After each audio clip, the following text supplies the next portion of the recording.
বান কত প্রকার? দেখো, বান অনেক প্রকারের হয়। ভিজে বান, জ্বালা বান, শুকনো বান, রক্তবান। মাগুর মাছের গলায় মন্ত্র পাঠ করে একটা দড়ি দিয়ে একটা তাবিজ করে সেটা জলে ছেড়ে দেওয়া হয়। জলে ছাড়ার পর যদি মাগুর মাছটা ছটফট করবে, যতদিন ছটফট করবে তখন ওর দেহ ছটফট করবে। যখনই মাগুর মাছটা মারা যাবে, ওই ব্যক্তিও মারা যাবে।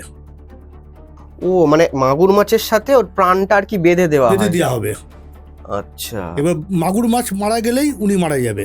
যতদিন মাগুর মাছ কষ্ট পাবে ততদিন ওই ব্যক্তিও কষ্ট পাবে। আমি কিন্তু বান মারি না, বান কাটাই।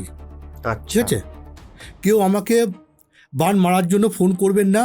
যদি আপনাদের কেউ বান মেরে থাকে তো আমাকে যোগাযোগ করবেন, আমি বান কাটিয়ে দেবো, কিন্তু বান মারার জন্য আমাকে ফোন করবেন না।